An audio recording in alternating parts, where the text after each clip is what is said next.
E a gente volta aqui no estúdio com o nosso convidado de agora, o biólogo, mestre e doutor em ecologia, Tiago Metzger.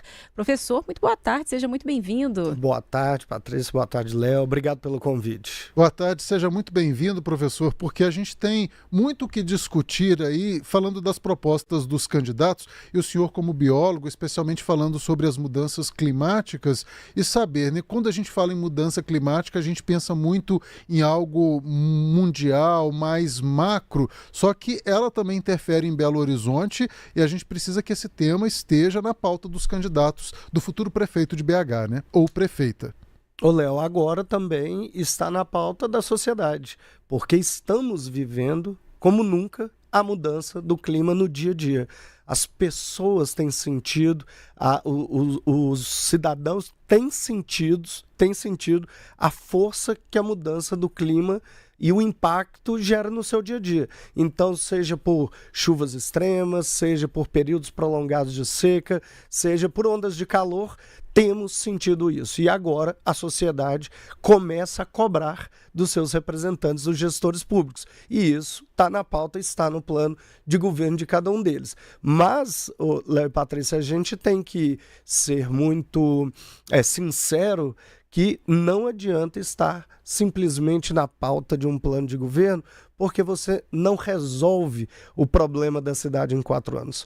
Você não muda completamente um sistema de gestão para trazer a mudança do clima em 4 anos. É fundamental que esteja, mas você não consegue alterar todo um sistema de décadas de uma gestão municipal em 4 anos. Mas algumas mudanças, claro, que podem e precisam ser feitas. Eu tenho o dado aqui do CEMADEM, o Centro Nacional de Monitoramento e Alertas de Desastres Naturais, informando que Belo Horizonte foi a capital brasileira que mais esquentou em 2023, com elevação de 4,23 graus.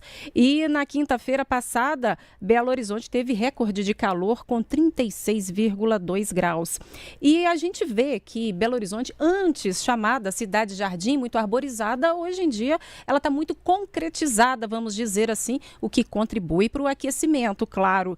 E nessa questão, eu me lembro dos corredores verdes, lá de Medellín, na Colômbia, porque a cidade enfrentava também um aquecimento muito forte e o governo lá, a prefeitura, eles se uniram para poder plantar mais verde, né? Fizeram realmente corredores verdes pela cidade, o que ajudou a mitigar a temperatura que caiu em 2 graus por toda a cidade. Seria essa uma alternativa aqui para Belo Horizonte, aí, para o novo prefeito adotar?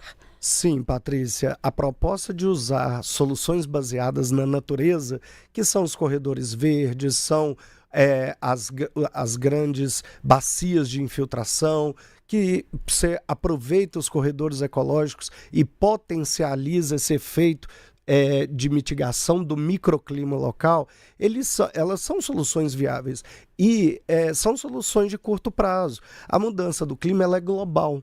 Quando a gente fala de uma meta que o IPCC, que é o órgão internacional, coloca de 1,5 graus, isso é uma média global. Como você disse, Belo Horizonte já teve momentos e teve período de média mais alta. E isso que nós temos agora que trazer para soluções locais. Então, temos um problema global, temos um problema mundial, onde os países estão discutindo as soluções do clima, mas é importante a gente trazer isso para o nosso dia a dia. Deslizamentos.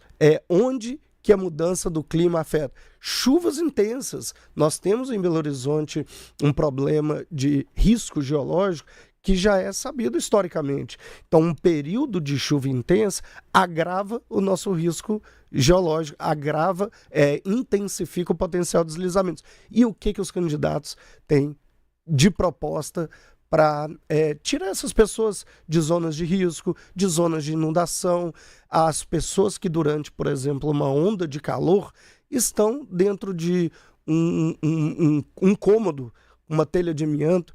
Nós temos um benefício de poder ir para um lugar com ar-condicionado, estar refrigerado, mas e aquelas pessoas que não têm condição e que sentem a intensidade da mudança do clima de forma mais veemente. E um detalhe, elas foram as que menos contribuíram para esse aquecimento global, porque eles emitem muito pouco carbono para a atmosfera. Voltando um pouquinho, o nosso aquecimento global é pela quantidade de carbono que a gente emite. Essas pessoas que têm um grau de vulnerabilidade maior são as que menos contribuíram para o aquecimento global e são as que mais sofrem nesses momentos de eventos climáticos extremos. Elas contribuíram menos porque, na maioria das vezes, elas não têm um veículo, elas não utilizam tanto ônibus, elas não fazem queimadas para ampliar as plantações. Ou seja, os mais vulneráveis que contribuem menos para o aquecimento global, eles são os que mais sofrem, porque também não conseguem se proteger, como o senhor citou aí o exemplo do clássico do ar-condicionado, né? Não me importa se a temperatura lá fora está quase 40 graus, porque eu estou aqui dentro do ar-condicionado. Exatamente, Léo. Então nós temos um conceito que eu acho que é muito importante que o nosso futuro prefeito ou prefeita tenha em mente: justiça climática. Nós temos que garantir um processo de transição energética, temos que garantir um processo de adaptação que tenha essas pessoas em maior grau de vulnerabilidade na pauta, que tenha o conceito de justiça climática, pois, afinal de contas, não foram elas, e elas mais sofrem. Então, é importante que os hoje candidatos e amanhã o nosso futuro prefeito ou prefeita tenham em mente que as ações devem ser colocadas num contexto social central para que isso possa acontecer. Professor, então pegando um exemplo clássico, assim, por que a gente não consegue ver Patrícia e a gente que mora ali mais próximo à Lagoa da Pampulha, a gente não consegue ver a Lagoa da Pampulha, enfim, despoluída, porque a gente vê uma movimentação dos candidatos, muitas promessas, não só dos candidatos atuais, mas dos que já passaram em outras eleições. Vamos despoluir a Lagoa, ganhamos aí o título de Patrimônio Cultural da Humanidade, mas por que a gente não vê a Lagoa da Pampulha, enfim, limpa? O que falta? Ô, Léo, eu vou responder para vocês utilizando até um outro exemplo. Por que também a gente não consegue deixar de ver a Cristiano Machado em frente ao Minas Shopping alagar todo ano? São problemas de infraestrutura que são estruturais há décadas, como eu estava falando no início, e que não consegue sair dessa inação de projetos de infraestrutura. Claro que a gente tem um histórico da engenharia que trabalha a chamada infraestrutura cinza. Na Lagoa da Pampulha, você faz dragagem, você tira um pouco o esgoto que vem das bacias que contribuem lá para a lagoa, mas você não tem uma solução sinérgica, uma solução que utilize os conceitos de soluções baseadas na natureza. Existem soluções, por exemplo, em países como a Holanda, que utilizam plantas aquáticas, macrófitas aquáticas, para ajudar na despoluição. Você utiliza organismos aquáticos para ajudar também nessa despoluição. Claro que você tem que ter um elemento de engenharia que ajude, mas nós temos que trazer agora esse conceito para a parte central das soluções de infraestrutura. Por exemplo, na Cristiano Machado, a gente teria que reter essa água muito antes dela chegar. Nós teríamos que fazer a restauração ecológica das cabeceiras, dos plantios, para reter os sedimentos e não deixar o sedimento ir para o sistema de drenagem e a água depois com velocidade, porque aí é uma inundação. Aí nós temos um processo. Então, nós temos que entender que a infraestrutura da cidade, tanto da mobilidade, da drenagem, do esgoto, do abastecimento, devem contemplar soluções criativas, inteligentes para uma cidade que agora precisa estar adaptada. Nós precisamos diminuir esses riscos e ela precisa estar adaptada. Dinheiro, para isso, eu posso garantir para vocês que tem no mundo. Hoje nós temos um fundo climático, temos um financiamento climático que, para uma cidade como Belo Horizonte, que tem um potencial, tem uma capacidade de adquirir financiamentos muito poderosos, ela tem condição de acessar muito capital para colocar agora esses problemas, minimizar esses problemas, como tem que acontecer e como os compromissos que os 196 países fazem todo ano no Acordo do Clima, nas COPs, na Conferência das Partes. Falando em investimentos, na poluição da Lagoa da Pampulha, a gente lembra de quê? De lixo, né, professor? E segundo a Superintendência de Limpeza Urbana, por ano, cerca de 2.400.000 moradores de Belo Horizonte geram cerca de 600 toneladas de lixo por ano. E a reciclagem muito pouco mais de 1%, bem abaixo da média nacional, que é de 2,37%. Então, eu gostaria que o senhor comentasse esses dados que revelam, digamos assim, uma atuação muito fraca nesse sentido na capital. Como gerir melhor a destinação e o tratamento de resíduos sólidos?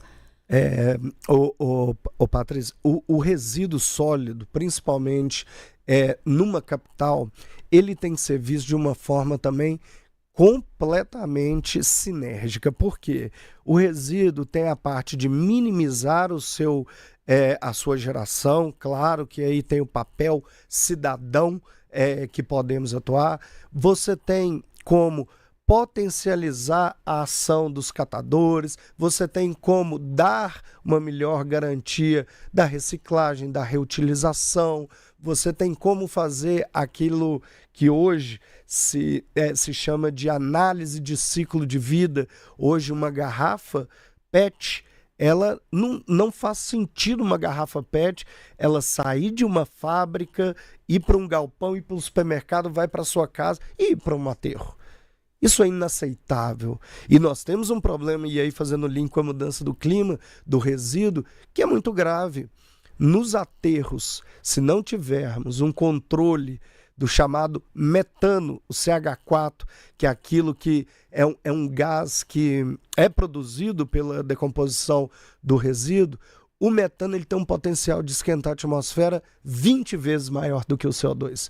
Sua quantidade é menor, mas ele tem um potencial de aquecimento muito maior.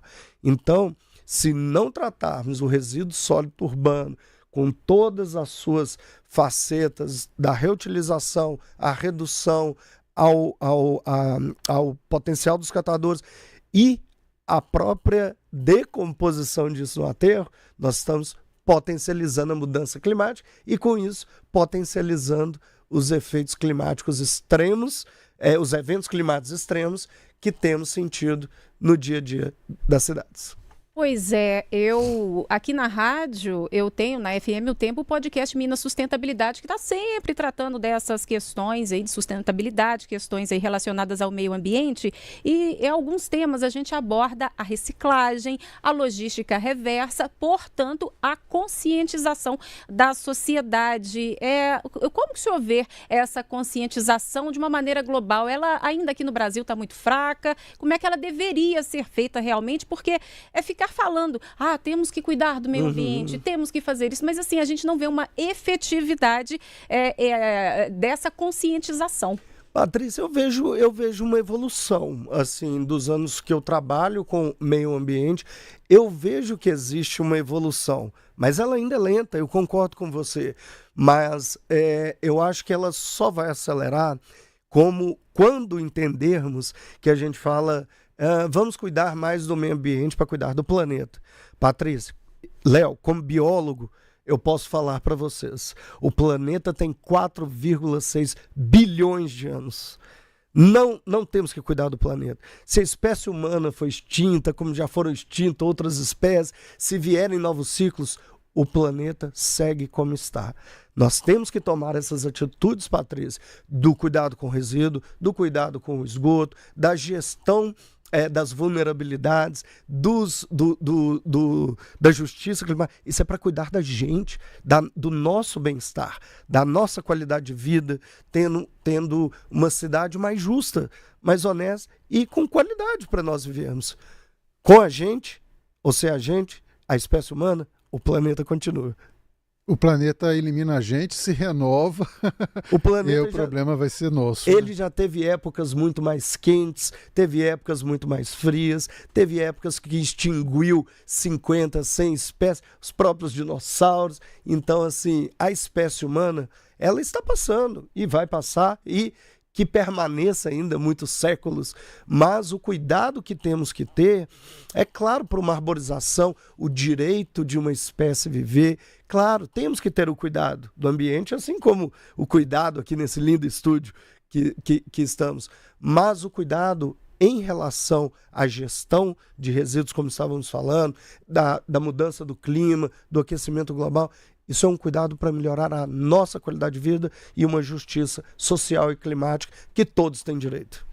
Professor, claro, nós estamos ainda com as urnas abertas, o povo ainda está votando, então vou pedir que o senhor não cite nenhum candidato, mas de uma maneira geral, pelo que o senhor viu dos planos de governo, pelo que a gente assistiu na TV, ouviu no rádio, os candidatos em Belo Horizonte, eles estão no caminho certo? Eles estão com propostas que o senhor acredita que vão melhorar a vida da população em relação às chuvas, às inundações, à despoluição da Lagoa da Pampulha, às mais de 200 encostas que a gente tem aí na região metropolitana, em BH? Ô Léo, eu li em detalhe o plano, né, de governo aí dos principais candidatos e eu vejo que a pauta está no plano de governo. A pauta está. Contudo, Léo, como a gente estava conversando no início, nós temos que ter clareza que isso, e as pessoas têm que entender, elas têm que conseguir enxergar e falar isso com muita transparência, que isso não é de um dia para o outro. Verdade. A evolução, Patrícia, como você estava comentando, da conscientização das pessoas, ela está ocorrendo, e a sociedade, ela tem que aprender cada vez mais a se organizar para cobrar. Só cobrando dessa época de eleição, da próxima, da outra, porque assim, se não estivesse no plano de governo um assunto como a mudança do clima, o candidato já nem estaria. É porque hoje temos um grau de conscientização sobre esse assunto que já é um pouco melhor. Mas eu confesso para você que, tirando um ou outro, ainda é de forma muito tímida a abordagem dentro de todo o espectro que a ciência já fala. Já há mais de 20 anos, Léo, Belo Horizonte, para você ter ideia, ele tem o seu comitê de mudança climática e ecoeficiência desde 2006. Desde 2006 nós temos um comitê de mudança climática.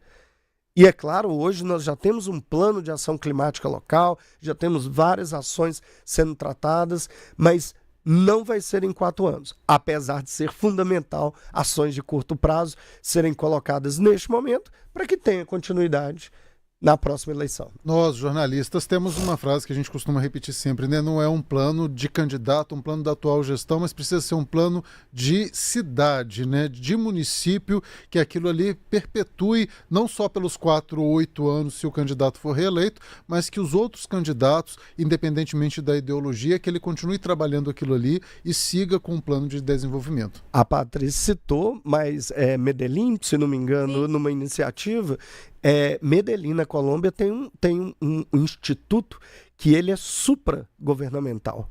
Ele é um instituto de planejamento urbano de médio e longo prazo. Candidatos ou candidatas que chegam e estão no momento da gestão, eles não precisam criar um plano para isso. O instituto já criou, basta ele seguir. E ele é monitorado. É um case bem interessante e no mês passado e esse mês estava tendo audiências para o Plano Clima Brasil, onde uma das propostas que tinha era essa, um instituto supragovernamental da mudança do clima, porque aí a gente consegue ter uma garantia que ideologia ou diferenças partidárias não afetem projetos estruturantes para o cidadão. Tá certo, então. Nós estamos conversando com o biólogo, mestre e doutor em ecologia, Tiago Metzger. Nós vamos precisar fazer um break agora, mas eu convido o senhor a continuar aqui com a gente e você continue ligada por aqui que nós voltamos já já. Agora, 2h36, estamos voltando aqui com a nossa cobertura especial de O Tempo, cobertura das eleições 2024. Comigo aqui, Léo Mendes, também trazendo as notícias para você. É isso, Patrícia. Uma satisfação estar aqui conversando com você, eleitor, eleitora, pelos canais de O Tempo. Agora a gente fala sobre a lei seca, porque a gente sempre esteve acostumado que era proibido, né, consumir bebidas alcoólicas nas eleições, mas já estamos aí na segunda eleição, no segundo pleito, em que a bebida alcoólica é permitida, e quem chega com essas informações é a repórter Maria Clara Lacerda.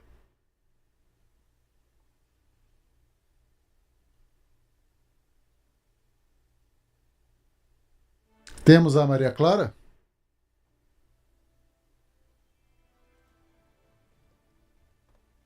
A gente ainda não tem a Maria Clara no nosso ao vivo, ela que fala sobre a lei seca agora sim. Optou por deixar cair a lei seca, que é a lei que proibiria a venda de bebidas alcoólicas no dia das eleições. E aqui a gente está com uma pessoa especial que a gente já está acompanhando aqui há um tempinho e que está trabalhando nessa venda e também na venda de produtos de bebidas alcoólicas, que é a Wanda. É Vânia. Vânia, perdão. Tudo Beleza, bem, tudo Vânia? jóia, filho. Como estão as vendas nesse ano dos produtos alcoólicos? Eu ainda não senti impacto nenhum, não, que o pessoal, muita gente ainda não sabe disso. Tem gente que olha na minha caixa e assusta quando vê bebida alcoólica, entendeu? Aí você tem que explicar que está sendo permitido vender. E consumir também, né? Mas eles vão acostumar. E como tem sido o movimento? Porque essa queda da lei seca foi justificada pelo governo e pela Brasel para uma movimentação maior da economia aqui de BH. Como que tem sido esse movimento geral aqui nesse dia de eleição? Ainda está fraco. Mas vai melhorar, o pessoal vai acostumar. Aí acostumando melhora. Bom. Muito obrigada, Vânia. Pessoal, a gente continua aí trazendo mais informações sobre as eleições municipais deste ano no site, em todas as plataformas de O Tempo. Até mais! Até, Maria Clara. Olha só, a gente falando aí de lei seca, pessoal, então, né, pode aí consumir bebida alcoólica e não está proibido. E falando nisso, professor, a gente lembra que muita bebida é vendida em latinha, né? E quem aí não tem essa consciência que a gente estava falando de reciclagem, de cuidado com o meio ambiente, joga a latinha por aí. Também tem as garrafas de vidro e especialmente hoje, no dia das eleições, temos em algumas sessões eleitorais aqueles santinhos dos candidatos pelo chão. Isso tudo pode contribuir aí também para o entupimento, por exemplo, de bueiros e gerando muito lixo. A gente estava falando aí do volume de lixo em Belo Horizonte, isso tudo contribui também, né? Patrícia, isso é um movimento que é praticamente inadmissível. Como que estamos em 2024 falando de consciência global, de mudança do clima, falando sobre impactos e vulnerabilidades da cidade, e a gente ainda tem santinho no chão, e a gente ainda tem um cidadão que joga uma latinha, que gera um resíduo. E estávamos falando da minimização da geração, assim como da logística reversa. Claro, se você tem a deposição adequada do resíduo num lugar, seja as latinhas, seja as garrafas, e isso entra dentro de um ciclo de logística reversa, onde você fortalece a cadeia, né? Uma das justificativas da suspensão da lei seca é exatamente fortalecer a economia. Então você traz isso de novo para a cadeia, fortalece catadores, fortalece quem recicla, fortalece a reutilização. E com isso a gente melhora e tira da drenagem da cidade mais um resíduo que atrapalha toda a infraestrutura que temos. Mas é uma questão de conscientização e acho que todos aí concordam que é inadmissível santinho na rua em pleno 2024, né, gente?